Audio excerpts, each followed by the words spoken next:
The first thing Lily noticed wasn't him. It was the quiet. A restaurant full of people, laughter bouncing off exposed brick walls, glasses clinking, the low hum of a jazz trio tucked into the corner. And then, without warning, all of it dimmed. Not gone. Just pulled back, like someone had turned a dial without touching it. Conversations dropped half a register. The waitstaff moved differently, sharper, more deliberate. Even the piano player seemed to hesitate on a note he'd played 100 times before. Lily noticed it because she was already having the worst night of her life, and silence had a way of finding her. She stood near the service entrance of Maison 44, a private dining establishment in the heart of Chicago's Gold Coast neighborhood, gripping a tray of champagne flutes she had no business carrying. She was a florist. Had been. Until 40 minutes ago, when the event coordinator, a brittle woman named Sandra, who wore her stress like a second skin, had shoved the tray into her hands and said, "We're 2 servers short. Just walk it around and smile." Lily had wanted to say no. She had come to deliver the centerpieces, get her check, and leave. That was it. She had a Subway card with exactly enough credit to get home, leftover Thai food in her fridge, and a cat named Winston, who expected dinner at 9. But Sandra had looked at her with that specific brand of desperation that made saying no feel like a crime. And so here Lily was. Wrong shoes, wrong dress, wrong everything. Holding a tray of champagne in a room that had just gone unnervingly still. She followed the direction of everyone else's carefully averted eyes. He walked in like he already owned the floor beneath his feet. Tall. Sharply dressed in a black suit that looked like it had been made for no other body on earth. His shirt was open at the collar, not carelessly but deliberately, as if he'd decided that particular button wasn't worth his attention. The tattoos started at his chest and climbed his neck, dark and intricate, a pattern that felt almost alive against his skin. His hair was swept back. His face was... she didn't have a word for it. Still. Controlled. The kind of stillness that didn't come from peace, but from absolute, practiced authority. He wasn't looking at anything in particular. That was the part that unsettled her most. 2 men flanked him, big and quiet, their eyes doing all the work his weren't. They scanned the room in that practiced, mechanical way that made Lily's chest tighten with something she couldn't immediately name. Behind him, 2 more. He moved through the space, and the space moved around him. Guests stepping aside without seeming to realize they were doing it, heads dipping almost imperceptibly as he passed. Lily stood very still. Just look somewhere else, she told herself. Walk the tray. Smile. Go home. She took 3 steps toward the nearest cluster of guests, and that's when it happened. The heel of her left shoe, borrowed, half a size too small, and absolutely not meant for polished hardwood floors, caught on nothing, on air, on the specific cruelty of a bad evening. She lurched forward, tried to correct, overcorrected, and the tray tilted with a momentum she couldn't stop. 3 glasses slid. She grabbed for them, caught one. The other 2 hit the floor in a bright, shattering explosion of sound that cut through the dimmed room like a gunshot. Everyone turned. The cold champagne soaked through the toe of her shoe. The broken glass spread in a small, glittering catastrophe around her feet. Her face went hot in a way she felt to the roots of her hair. Oh no, she thought. Oh no, oh no, oh no. Sandra materialized from somewhere to her left, hissing something low and sharp that Lily didn't fully process, because the blood rushing to her ears was louder. A busboy appeared with a cloth. Lily crouched instinctively to help gather the glass, and someone said, quietly and firmly, "Don't. You'll cut yourself." She looked up. He was closer than he should have been. Not right over her. He'd stopped maybe 8 feet away, near the edge of the nearest table, and he wasn't looking at the broken glass or the mess. He was looking at her. Directly. In a way that made the already warm room feel suddenly pressurized, like the moment before a storm when the air goes thick and everything holds its breath. His expression hadn't changed. That was the thing. He looked at her the same way he'd looked at the entire room, with that settled, unreadable calm, except that he was looking at her, and no one else in that restaurant was doing the same. And somehow that distinction felt enormous. Lily straightened slowly. "I'm sorry," she said, to the room in general, to Sandra specifically, to the universe that had decided tonight was a good night for humiliation. He said nothing. He turned away, unhurried, unbothered, and continued toward the private dining area in the back, his security falling into formation around him as if a brief interruption had simply ended. The room exhaled. Lily stood in the middle of it with wet shoes and a burning face, and she thought, "I need to get out of this restaurant." She didn't get out of the restaurant. Sandra, equal parts guilt-ridden and calculating, pressed $200 cash into Lily's hand and told her she needed her to stay through cleanup. "Just 2 more hours, please. I'll add it to your flower invoice." And because $200 was the difference between making rent on time or sending another apologetic email to her landlord, Lily said yes.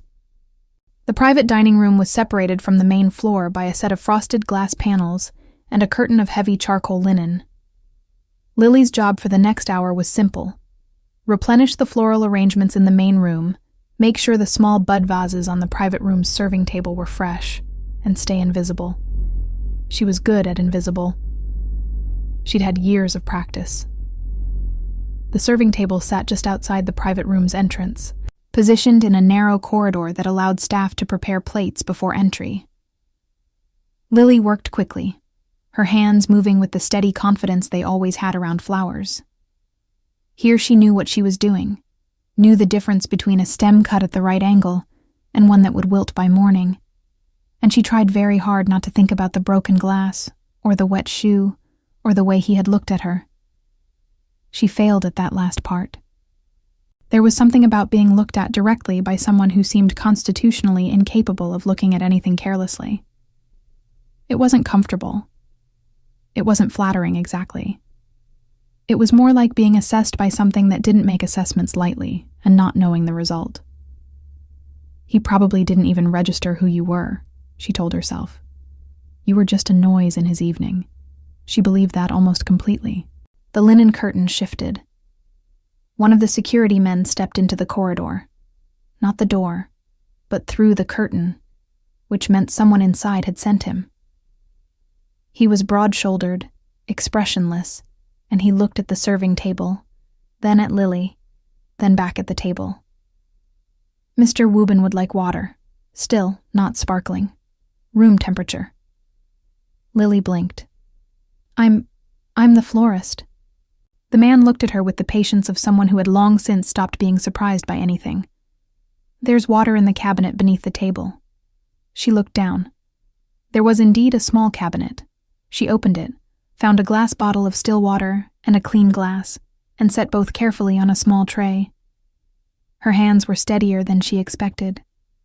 The security man took the tray without another word, and disappeared back through the curtain. Lily stared at the curtain for a moment longer than she should have. Woobin, she thought, without meaning to assign the name to anything. It was just a sound, a shape in the air. She went back to her flowers.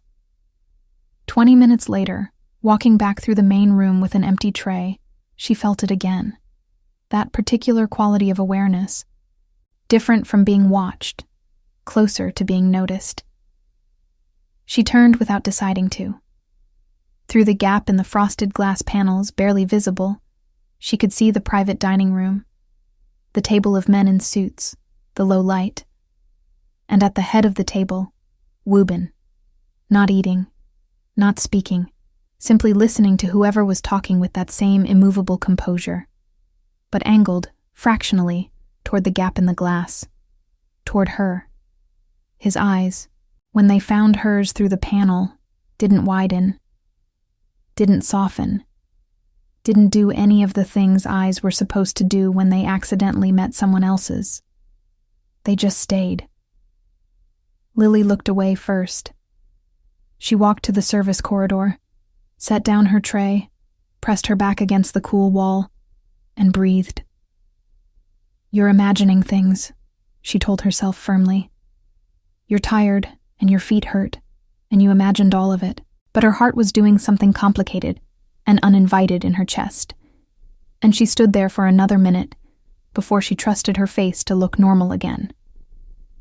When she finally left Maison 44 just after 11, stepping out into the October cold of Chicago with her florist bag over her shoulder and $200 folded in her jacket pocket, she told herself the evening was over. She told herself she would never see him again. She was wrong about both things. 3 days later, Lily received a corporate order that made her stop in the middle of her small shop and read the email twice. Floral arrangements, weekly. For a private office suite on the 41st floor of the Meridian Tower on Michigan Avenue. 12 arrangements per delivery. Specific flowers listed with a precision that suggested whoever placed the order either knew exactly what they wanted or had someone on staff who did. White peonies, dark calla lilies, eucalyptus. No color, no warmth, nothing that suggested celebration. Only structure, contrast, clean lines. The budget attached to the order was more than she made in a regular month. The name on the account was a corporate LLC she didn't recognize. KW Holdings. She almost didn't take it. Not because of the money. She needed the money badly enough that turning it down would have been its own kind of self-destruction. Her shop, Tender Root, had been open for 3 years in a narrow storefront in Wicker Park, and it was hers in the truest sense. Every decision, every debt, every early morning and late night. She loved it the way you love something that costs you sleep. But the lease had gone up in September, and her assistant had left in October for a job with actual benefits, and Lily was running the math every week in a way that made her jaw tight by Sunday evenings. She almost didn't take the order because something about it felt deliberate, too precise, too perfectly timed. She took it anyway, because Rent didn't care about her instincts. The first delivery was on a Wednesday. Meridian Tower's lobby was the kind of architecture designed to make you feel small. Vaulted ceilings, marble floors the color of cold cream, security desks staffed by men in dark blazers who looked at visitor badges the way surgeons looked at charts. Lily checked in with her ID, was given a laminated pass, and directed to a service elevator that opened onto the 41st floor without stopping anywhere in between. The doors opened, and a man was already waiting. Not Woobin. This man was younger, lighter in his bearing, with a neat dark suit and an earpiece she only noticed because she'd started noticing such things after that night at the restaurant. He introduced himself as Daniel, said nothing beyond that, and led her down a wide corridor lined with frosted glass offices to a reception area that had the temperature and energy of a held breath. Everything in the suite was expensive in the way that didn't announce itself. No logos, no framed awards, no reception desk with a smiling face behind it. Just clean surfaces, low furniture, and the kind of quiet that felt maintained rather than natural. The arrangements go here, here, and in the conference room, Daniel said, indicating 3 locations with the efficiency of someone who'd given this instruction before. The corner office receives 2. You'll leave them outside the door. I don't go in the corner office? No. She didn't ask anything else. She worked for 40 minutes, moving between locations with her bags, trimming stems over a cloth she'd brought, positioning each arrangement with the care she gave everything she made with her hands. The peonies were at their peak, full and heavy-headed, petals slightly loose at the edges, the way she liked them best. Against the dark calla lilies, they looked almost severe, exactly right for this space. When she reached the corner office, she set the 2 arrangements down carefully on the low table outside the door, straightened up, and turned to go. The door opened. She felt him before she saw him. That same shift in air pressure, that same quality of sudden attention in the room, as if the space itself adjusted to his presence. When she turned, Woobin was standing in the doorway of the corner office, one hand still on the door handle, looking at her with an expression she couldn't read. For a moment, neither of them moved. He was in a dark charcoal shirt today, no jacket, and the tattoos on his neck were fully visible. He looked less formal than he had at the restaurant and somehow, impossibly, more dangerous for it. There was something about seeing him in his own space, in a corridor that clearly existed on his terms, that made the restaurant encounter feel like a chance event, and this feel like something else entirely. "You dropped the glasses," he said. His voice was low and even, accented softly, each word placed with the same deliberateness as everything else about him. Lily felt her chin lift slightly. A reflex. "I slipped. The floors were polished." Something moved at the corner of his mouth. Not quite a smile. The suggestion of one, maybe. And only for a second. "Are you the one who did these?" He looked at the arrangements without touching them. "Yes." He studied them for a moment. With that same unhurried attention, he seemed to give everything. "They're good." She didn't know what she'd expected him to say, but it wasn't that. Delivered so flatly, like a fact rather than a compliment. "Thank you," she said. And then, because silence with him felt like standing at the edge of something, "I'll be back next Wednesday." He nodded once and went back into his office, pulling the door shut behind him with a soft final click. Lily stood in the corridor for exactly 2 seconds longer than was necessary, then walked back to the elevator with her empty bags and her heart doing that complicated thing again. The weeks that followed built a rhythm she hadn't asked for. Every Wednesday, she arrived at Meridian Tower at 10 in the morning. Daniel met her at the elevator. She arranged the flowers. She left 2 outside the corner office. Most weeks, the door stayed closed and she left without incident, which was fine, normal, professional. But twice in those first 3 weeks, the door opened. The second time, he asked her what the flowers were called, the dark ones. She told him they were black calla lilies, technically a very deep purple, grown that way through specific conditions during cultivation. He listened without commenting, looking at the stem she held up, and then simply nodded and went back inside. The third time, he was already in the corridor when she arrived, speaking in Korean to someone on the phone, and he held up one finger in her direction. "Wait." Without looking at her, finished the call and said, "Sandra sent you to the restaurant that night." It wasn't a question. "She needed help," Lily said carefully. "You were uncomfortable." "I was holding champagne in borrowed heels. Most people would be." This time the almost smile lasted longer. Still not a real one. But there was something in it. Something that felt like the beginning of acknowledgement. Like the door of a room opening an inch and letting the light in without yet inviting anyone through. She told herself to be careful. She told herself that more urgently on the evening she stayed late. It was the 4th Wednesday, and she'd miscalculated the stems on the conference room arrangement. Too short. It looked unfinished, and she couldn't leave it that way. She went back to her bag for replacements and spent an extra 20 minutes fixing it, which put her well past the point when Daniel usually escorted her out. When she came back to the reception area, it was empty. The office had cleared. The overhead lights had dimmed to their evening setting, leaving only the low, warm glow of the corner office, whose door was open. She should have called Daniel. She should have taken the elevator down and called from the lobby. Instead, she stood in the reception area with her bag over her shoulder and listened to the specific sound of a room where one person was working alone.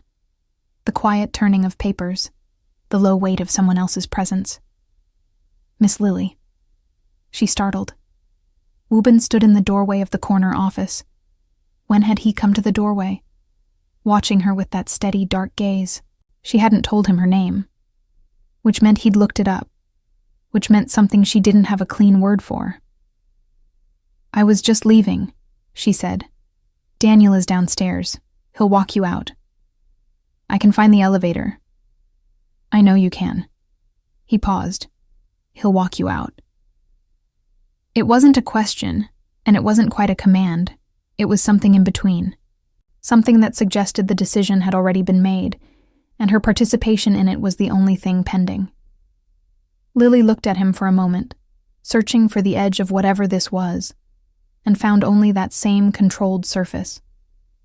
She nodded. On the elevator down, standing next to Daniel's silence, she thought about the way he'd said her name. Not like he was trying it out, like he'd already decided it. She thought about the flowers she'd left that week. Peonies just beginning to open, petals still tight at the center. Something is about to change, she thought. She didn't know if she meant the flowers. The call came on a Friday night, which was already suspicious, because nothing good had ever started with a phone call on a Friday night.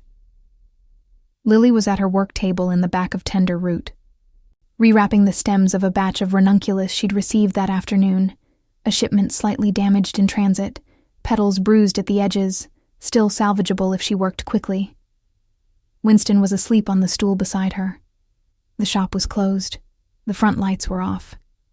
She had music playing low from her phone and a cup of tea gone cold beside her elbow.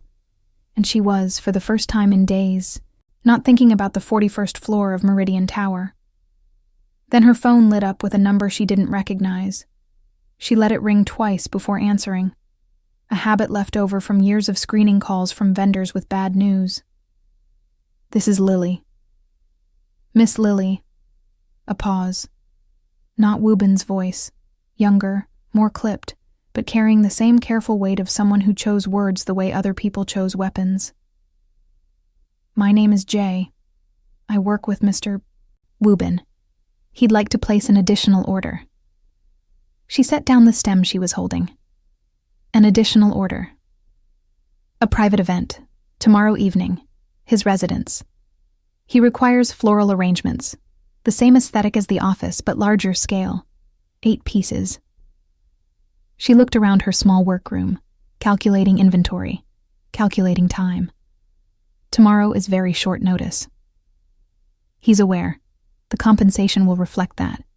The number Jay quoted made her sit up straight on her stool, which disturbed Winston, who shot her a look of profound betrayal before resettling. "What time?" she asked. "Delivery at 4. The event begins at 7. She said yes before she'd fully decided to, the way she always made decisions when money was tight and the option was real. The deliberate part of her brain catching up to her mouth a few seconds too late. After she hung up, she sat for a long moment in the quiet of her shop. His residence. Not the office. Not a neutral corporate space where Daniel stood in corridors and everything operated on professional distance. His home. She picked up her stem, finished wrapping it, and told herself it was just a job. The address Jay had texted her was in Lincoln Park, a neighborhood of wide sidewalks and old trees and brownstones that had been quietly, expensively renovated behind their original facades. The building Lily arrived at the next afternoon was one of these. 4 stories of dark brick with tall windows, and a security presence that announced itself immediately in the form of 2 men flanking the entrance who looked at her florist van with an attention that was not quite welcoming and not quite hostile. She gave her name. One of them spoke quietly into an earpiece. The door was opened. Inside, the building had been converted into a single private residence.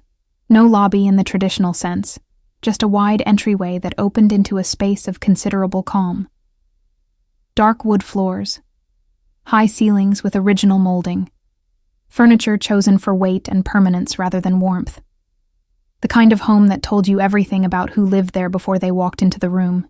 Controlled, considered, built to last. Jay met her at the door. He was younger than she'd imagined from his voice. Late 20s, sharp-eyed, with the unhurried efficiency of someone who managed complicated things without ever appearing to rush. "Mr. Woobin is out until 6, he said. "I'll show you where the arrangements go." She was grateful for that. Grateful for the 2 hours of empty rooms, and no pressure, just her flowers, and the space, and the clean, focused work of making something beautiful inside someone else's walls.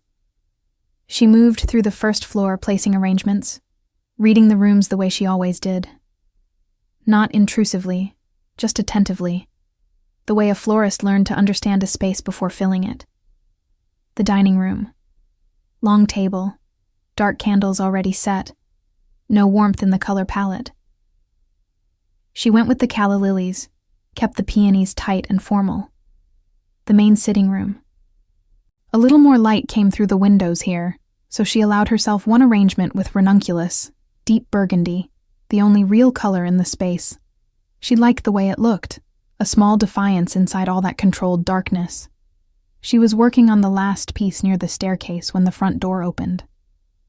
She heard it the way she always heard his arrivals. In the adjustment of the air, in the way Jay's voice in the adjacent room went briefly lower. She kept her hands moving, trimming a stem, positioning it into the vase. She had 4 inches of arrangement left to finish, and she was going to finish it. Footsteps crossed the entry, stopped. She didn't look up immediately. When she did, Woobin was standing at the edge of the sitting room, jacket already removed, held loosely in one hand, looking at the burgundy ranunculus arrangement with an expression she couldn't place. Something between attention and surprise quickly settled back into composure. "You changed the flowers?" he said. "You gave me the same brief as the office. I interpreted it." She straightened up, met his eyes briefly. "If you don't like it, I can replace it before your guests arrive." He looked at the arrangement for another moment. "I didn't say I didn't like it." He walked past her toward the stairs without another word. She released a breath she'd been holding without realizing it. She should have been gone by 5:30. She was still there at 6:15 because the arrangement in the upstairs hallway, a last-minute addition Jay had mentioned almost apologetically, had required her to go back to her van for different stems, and then the vase he'd provided had a hairline crack she'd only noticed when she filled it with water, and finding a replacement in an unfamiliar house took longer than it should have. By the time she was packing her bags in the entryway, the first guests were arriving. She pressed herself toward the wall instinctively, trying to become part of the background, reaching for her bag. Men in dark suits, women in quiet, expensive clothing. Conversations in Korean she didn't understand, low and businesslike. No laughter yet. The security presence inside the house had doubled while she'd been working upstairs. "You're still here." She turned. Woobin stood a few feet away, changed now. A different suit, darker. The collar of his shirt open exactly the way it had been the first night she'd seen him. He looked at her with that directness that never seemed to factor in whether she was prepared for it. "I was just leaving," she said. Her bag was in her hand, coat over her arm. She was demonstrably leaving. "One of my guests asked about the arrangement in the dining room." He paused. "I told him my florist had good instincts."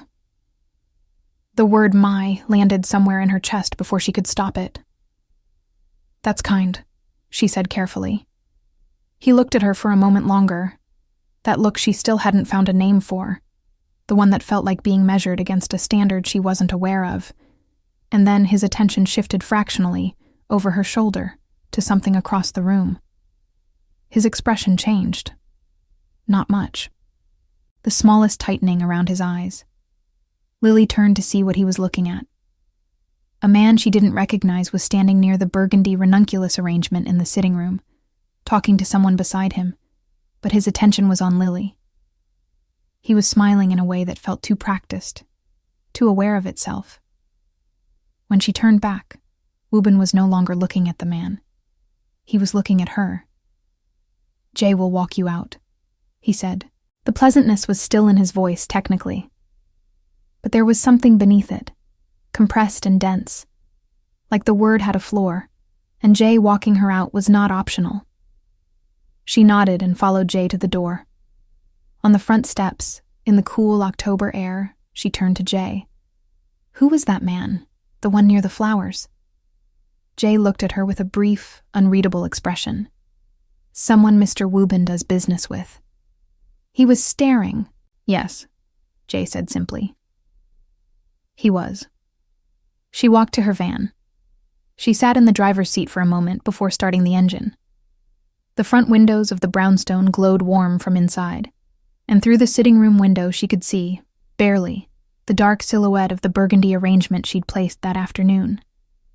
A small defiance inside all that controlled darkness. She thought about the word "my" again, the way it had sounded in his mouth, low and unhurried, like it had already been true before he said it.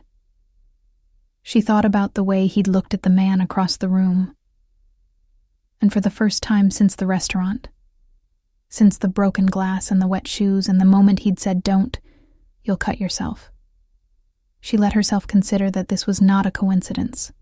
The corporate order, the perfect brief, the specific flowers, her name, already known before she'd given it. She wasn't imagining things, which meant she needed to decide, very deliberately, what she was going to do about it. She started the van and pulled away from the curb. She had no idea what she was going to do about it. She almost canceled Wednesday's delivery. She had the email drafted Sunday night, sitting cross-legged on her bed, with Winston pressed against her knee, and the cursor blinking at the end of a perfectly reasonable, professionally worded message, explaining that due to scheduling conflicts, she would be unable to continue the weekly arrangement service at Meridian Tower. She read it 3 times. It was clean. It was honest enough. It would cost her the contract and roughly 1/3 of her stable monthly income, but it would also return her life to the dimensions she understood. The shop, the work, the careful smallness of a world she'd built on her own terms. She didn't send it. She told herself it was because of rent. That was partially true. She told herself it wasn't because she'd been thinking about the word "my" for 3 days straight. That was partially false. Wednesday came. She loaded the van. She drove to Michigan Avenue. She went up in the service elevator with her bags and her carefully maintained professional expression, and Daniel met her at the doors like always, and the morning was ordinary right up until it wasn't. She was finishing the last arrangement near the conference room when she heard voices coming from inside, not the usual low hum of a meeting in progress, but something sharper, an argument being conducted at controlled volume, which was somehow more unsettling than shouting would have been. 2 voices, both male. One of them was Woobin's. She couldn't understand the words. She didn't need to. The temperature of it was clear enough. She worked faster, kept her eyes on the flowers, told her hands to stay steady. The conference room door opened when she was 3 steps from the elevator, and a man walked out. Not Woobin. Someone she hadn't seen before, older, heavy-set, the kind of face that had been arranged by decades of getting what it wanted. He stopped when he saw her. Let his gaze move over her slowly, deliberately, in a way that made her skin prickle with something cold and specific. She pressed the elevator button, kept her expression neutral. "You must be the florist," the man said. His English was accented, unhurried, carrying the casual confidence of someone who had never once been told to hurry up or look away. "Yes," she said. Nothing else. He smiled. Pretty flowers for a pretty girl. The elevator doors opened. She stepped in.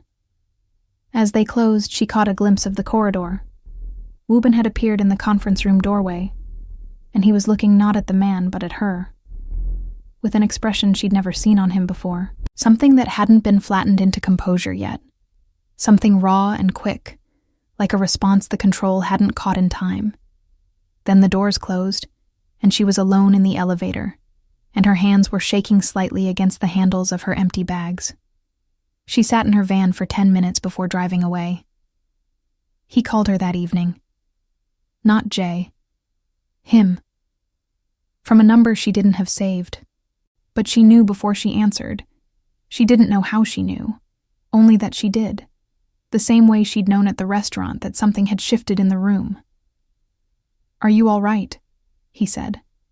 Not a question, exactly. More like a statement he needed confirmed. Lily sat on her couch with her feet tucked under her and tried to locate her best impression of calm. "I'm fine." "The man who spoke to you this morning." A pause. Brief. Waited. "He won't be returning to this office." She absorbed that. "You didn't have to." "I know I didn't have to." Silence settled between them. Not uncomfortable, something else. The kind of silence that happens when two people are both aware of a thing that hasn't been said yet, and are determining independently whether to say it. Woobin. She used his name deliberately for the first time, and felt the shape of it change the air of the conversation. "What is this?" He didn't answer immediately. She heard the sound of him moving, footsteps, a chair, a room rearranging itself around him the way rooms apparently always did. "You placed a burgundy arrangement in my sitting room," he said finally. Without being asked. The space needed it. "Yes." Another pause. "You see things clearly." She didn't know if that was an answer to her question or a way of avoiding it. She suspected it was both. "I have a florist shop," she said. "I'm ordinary. I don't belong in your world." "I didn't ask you to belong to my world." "Then what are you asking?" The silence this time was different. Longer. Deliberate in a way she was starting to recognize as him thinking something through before releasing it. "I'm asking," he said quietly, "if you'll have dinner with me on Friday." Lily stared at the wall of her apartment, at the small print above her bookshelf, a botanical illustration of a peony she'd bought at a street market 3 years ago, faded at the edges, at the absolutely ordinary, carefully constructed life that surrounded her on all sides. "Okay," she said. She fell asleep that night with her heart doing the complicated thing, and didn't try to stop it. He took her to a restaurant she'd never heard of. Of course he had. In River North. The kind of place with no sign on the door, and a reservation list that apparently did not technically exist, because when Lily mentioned it to a chef friend later, the friend said she'd been trying to get a table there for 2 years, and had been told it was permanently full. Woobin arrived exactly when he said he would. He was already at the table when she was brought in, which meant he'd arrived earlier than that, and she thought about what it meant to be a man who arrived early to make sure the space was his before anyone else claimed it. The security was there, it was always there, but positioned further back tonight, at the edges of the room, barely visible. An accommodation. She understood it as such. He stood when she came to the table. That surprised her. She didn't know why it surprised her, but it did, and she filed it away quietly. Dinner was not what she'd expected, though she wasn't sure what she'd expected. He asked her questions, real ones, not conversational placeholders. How she'd learned to arrange flowers, whether the shop had been her idea from the beginning or something she'd inherited, what she thought about when she was working. He listened to the answers with the same total attention he brought to everything, and she found, gradually, and against her better judgment, that being listened to that completely was its own kind of dangerous. She asked him nothing about his work. He didn't offer anything about it. That boundary sat between them clearly, acknowledged without being spoken, and she was surprised to find she didn't resent it. There were things she didn't want to know. Not yet. Maybe not ever. What she did learn, through the conversation's edges. He had come to Chicago from Seoul at 22. He had not come voluntarily. He missed specific things about Korea he named without elaboration. A neighborhood. A particular kind of winter light. Food that didn't taste the same here no matter who made it. He had not been back in 6 years. She didn't ask why. They were finishing the last course when a man appeared at the edge of the room. Not security, not staff. Someone who'd come in from outside, moving with the directed purpose of someone delivering information. He stopped near one of Woobin's men and spoke quietly. She watched the information travel, person to person, until it reached Jay, who stood and came to the table with an expression so carefully neutral it announced itself as the opposite. Woobin saw it before Jay arrived. She watched him see it. the infinitesimal shift in posture, the way his attention reorganized itself. Jay bent and spoke quietly near his ear. Wubin's expression didn't change, not visibly. But something beneath it did. A current shifting direction, invisible on the surface but felt, somehow, from across the table. He looked at her. "I need to handle something." "Okay," she said. "I'll have someone take you home." "I can take a cab." Lily.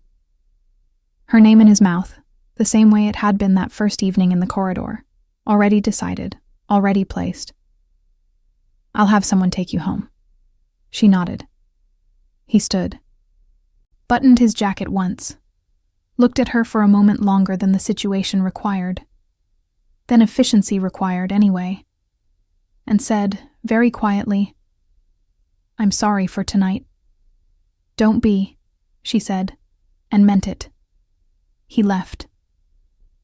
The room rearranged itself in his absence the way it always did, the pressure dropping, the other guests unknowingly exhaling. Lily sat at the table with her hands folded and felt the specific loneliness of watching someone leave a room and not knowing when or whether you'd be in the same one again. One of his men, not Jay, someone she didn't know, appeared at a respectful distance. "Miss Lily, whenever you're ready." She took her coat. She took her bag. She left the restaurant into the cool Friday night, helped into a black car she hadn't called, and watched Chicago move past the windows all the way back to Wicker Park. Outside her building, before getting out, she sat for a moment in the back seat. She thought about what he'd said on the phone. "I didn't ask you to belong to my world." She thought about the burgundy ranunculus, the small defiance, the way he'd looked at it before saying he hadn't said he didn't like it. She thought about 6 years away from a city he missed and a winter light he still remembered. He's lonely, she realized. Not in a way he would ever admit, or perhaps even name, but lonely the way people are when they are surrounded at all times and still somehow entirely alone inside it. A specific, structural loneliness built into the life rather than the person. She got out of the car. The driver waited until she was inside the building before pulling away. She noticed that, filed it away with all the other things she was collecting about him. The small, careful ways he made sure she was safe without making her feel managed. The difference between those two things fine enough to miss if you weren't paying attention. She was paying attention. Upstairs, Winston was waiting at the door with the particular accusatory energy of a cat whose dinner is 40 minutes late. She fed him, changed into comfortable clothes, and sat on the edge of her bed in the quiet of her apartment. Her phone lit up. A message from a number she still hadn't saved, but had stopped needing to. Get home safe. Past tense. He already knew she had, which meant the driver had confirmed it. She looked at the message for a long moment. Then she typed back, "I did. Thank you for dinner." 3 dots appeared. Disappeared. Appeared again. "Next Friday," he wrote. "If you want." She sat with the phone in her hands, and the question sitting open and honest between them, stripped of all the control and composure and everything he used to keep the world at a manageable distance. Just a question. Just a man asking. "Yes," she wrote back. She put the phone down on her nightstand and lay back on her bed and stared at the ceiling with the strange, full, slightly terrifying feeling of someone standing at the edge of a decision they've already made without realizing it. The peony print on the wall caught the lamplight, petals just beginning to open, still tight at the center. The Fridays became a pattern. Not always dinner. Sometimes it was simpler than that. A car arriving at Tender Root at closing time, Wubin already inside it, asking if she'd eaten. They'd end up at a diner in Logan Square where nobody knew him or pretended not to, sitting across from each other in a booth with bad lighting and good coffee, talking in the unhurried way that becomes possible once 2 people have decided, without announcing it, that they have time. Other Fridays were more deliberate. A private room somewhere. A table set with the kind of care that announced intention. Those nights she dressed differently, paid more attention, felt the weight of what was building between them more acutely. She learned him in pieces, the way you learn something that doesn't offer itself all at once. She learned that he ate methodically, finishing one thing before starting the next. That he noticed details other people missed, a framed photograph slightly off-center on a wall, a word she used once and then corrected herself on, a tension in her shoulders she thought she was hiding. That he was funnier than he appeared, in a dry, understated way that arrived without warning and was gone before you could fully react to it, which somehow made it funnier. She learned that he watched her, not intrusively, not in the way of the man from the conference room, whose attention had felt like something landing on her skin. Wubin's attention was different. It was the difference between being examined and being seen, and she hadn't known until now that those were opposite experiences. She also learned, gradually and without wanting to, the shape of the world he moved through. Not the details. He never gave her details, and she never asked for them. But you couldn't sit across from someone every week without absorbing the texture of their life. The phone calls that arrived and were handled in low, controlled Korean, while she looked out the window and pretended not to feel the temperature of them. The way restaurant staff sometimes looked at him with something beyond recognition. The evenings Jay texted and Wubin's jaw set in a particular way that meant the night was about to end. She understood, fully and without self-deception, what he was. She stayed anyway. She told herself she was being careful. She was watching herself, monitoring her own feelings with the kind of vigilance she'd learned from years of making decisions alone. She was not falling. She was adjacent to falling. There was a difference. She stopped believing that around the 5th week. It was a Tuesday when things broke open. Not a Friday, not a planned evening or a careful moment. A Tuesday afternoon in November, when the sky over Chicago had gone the specific gray of a city bracing for its first real cold, and Lily was locking up Tender Root an hour early because the heat in the back room had failed and she couldn't feel her fingers properly. She was pulling down the security gate when a car stopped at the curb. Not Wubin's usual car. Different plates. 2 men got out, neither of them anyone she recognized from his security, and walked toward her with a directness that made her stomach drop before her brain had caught up to why. Lily Barnes, the taller one said. Not a question. She had her keys in her hand. The gate was halfway down. Yes? We need you to come with us. He said it the way people say things they've already decided, the kind of sentence that doesn't leave room for the word no. Someone wants to speak with you. Who? You don't know him. He paused. But he knows Mr. Wubin, and he knows about you. The cold that moved through her then had nothing to do with the broken heat or the November air.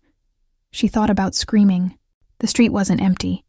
There was a woman with a stroller half a block away, a man walking a dog on the opposite sidewalk. She thought about running. She was in flat shoes today. It wasn't impossible. She also thought, with a clarity that surprised her, that if she ran and they caught her, it would be worse. And if she went, Wubin would find out. He would find out very quickly. She got in the car. They took her to a hotel in the West Loop, the kind with a lobby that looked like any other business hotel. Nothing remarkable about it. She was brought to a suite on the 7th floor, where a man was waiting who introduced himself as Mr. Park, though she understood immediately that this was not a real name. He was older, well-dressed. He sat across from her in an armchair and spoke to her in perfectly measured English with the calm of someone who had conducted many conversations like this one, and found all of them tiresome. He wanted, he explained, to send a message to Wubin. Nothing would happen to her. She would simply carry the message back, that certain business arrangements were expected to proceed without further obstruction, and that Mr. Wubin's personal life, here his gaze moved over her once, briefly, was a vulnerability he might want to consider managing more carefully. Lily sat with her hands in her lap and listened to all of this. Then she said, "I'm not a messenger." Mr. Park looked at her with mild surprise, as if a piece of furniture had offered an opinion. "You'll do what's practical," he said. "I'll do what I decide to do," she said, "and I'd like to leave now." She didn't leave. Not for another 40 minutes, during which Mr. Park made his position clear in increasingly specific terms, while Lily sat very still and thought, with an odd, detached focus, about the ranunculus shipment she'd left on the work table that morning. The stems would need water by evening, or they'd start to wilt at the edges. Her phone was in her bag. They hadn't taken it, which was either an oversight or a form of confidence. When Mr. Park stepped away briefly to speak to one of his men near the window, she had 20 seconds. She opened her texts, found the unsaved number, typed the hotel name and the floor number, and sent it before she'd consciously decided to. She put the phone away and sat up straight and looked at the window and breathed. Woobin arrived in 11 minutes. She knew he'd arrived because Mr. Park received a message that made him go very still in his chair. Then the door to the suite opened without anyone knocking, and the room changed in the way it always changed, the air reorganizing itself around a different center of gravity. He didn't look at Mr. Park first. He looked at her. A single swift assessment, top to bottom, back to her face, and whatever he found there settled something in his expression without softening it. Then he turned to Mr. Park, and Lily watched the temperature of the room drop 10 degrees. She had never seen him angry. She understood now that she still hadn't. What she was seeing was something colder and more deliberate than anger, a stillness so complete it was its own kind of violence. He didn't raise his voice. He didn't move dramatically. He stood in the center of that hotel suite and spoke to Mr. Park in Korean, quietly, and she didn't understand a word of it, but she understood every word of it. Mr. Park was considerably smaller by the end of it. Woobin crossed to her, held out his hand. She took it. His grip was warm and immediate, closing around her fingers before she'd fully extended them. And he walked her out of the suite, through the corridor, into the elevator, without once looking back at the room they'd left. In the elevator, he was still holding her hand. "Are you hurt?" he said. Again, not quite a question. A thing he needed confirmed before he could proceed. "No." He nodded once. His jaw was still set. She could feel the tension in him through his hand, the effort of keeping everything locked in its compartment, functioning, controlled. "I'm sorry," he said. "You didn't... I brought this to you." His voice was low and even, but there was something beneath it she recognized now. The same rawness she'd seen cross his face in the office corridor, the thing his composure hadn't caught in time. "That's mine to carry." The elevator opened into the lobby. He walked her to the car, his usual car, the familiar leather interior and the driver who never spoke, and got in beside her without asking. They drove in silence for a while. The city moved past the windows, gray and lit and indifferent. Winston would need dinner. The ranunculus needed water. Her life was sitting in Wicker Park, waiting for her to come back to it. "I need to tell you something," she said. He looked at her. "I know what you are." She said it plainly, without accusation. "I've known for a while. I'm not asking you to explain it or change it." She paused, making sure the next part came out the way she meant it, clear and clean. "But I can't be a vulnerability. I can't be a reason someone puts me in a hotel room to get to you. I won't live like that." He was quiet for long enough that she thought he might not answer. "I know," he said. "So what does that mean?" He looked out the window. For the first time since she'd known him, he looked like someone working through something he hadn't already resolved. It was such an unfamiliar sight. Woobin, uncertain, the composure holding but the person beneath it visible, that she felt something move in her chest that she didn't try to stop. "It means," he said slowly, "that I have decisions to make. About your work. About my life." He turned back to her. about what I want it to look like." She held his gaze and didn't look away. The decisions took 3 months. She learned about them in pieces, the same way she'd learned everything about him. From Jay, who began to look slightly less like a man managing controlled chaos and slightly more like a man managing a transition. From the office deliveries, which moved from Meridian Tower to a smaller, quieter space in the West Loop, a consulting firm, legitimate, the kind of corporate restructuring that didn't happen overnight and wasn't clean at the edges but was real. From Woobin himself, who began to talk more in the diner booth on Tuesdays. He'd started coming Tuesdays too, she'd noticed, filling in the shapes she'd learned to read without explaining them. He didn't leave everything. She understood that. Some things were too structural, too deeply threaded into the organization he'd inherited at 22, when he'd arrived in Chicago without a choice. But some things, enough things, he set down, piece by piece, with the same deliberate control he brought to everything else. In February, he came to Tender Root on a Wednesday afternoon, not for the office delivery, which had already gone out, just to come. He stood in the middle of her small shop among the buckets of flowers, and the cold refrigerator hum, and the February light coming through the front window, and he looked around with that attention she'd come to understand as his version of tenderness. "I like it here," he said. "You've never been here before." "I know." He looked at her. "I should have come sooner." She handed him a stem of eucalyptus because her hands needed something to do, and it was the nearest thing. He held it, looked at her. "I want to stay," he said. And she understood, without needing to ask, that he didn't mean the shop. Lily looked at the man standing in the middle of her ordinary life, the tattoos and the dark suit and the careful, controlled face that had been slowly, over months, allowing itself to be read, and felt the last of her careful distance close like a door that had been left open long enough. "Then stay," she said. He did.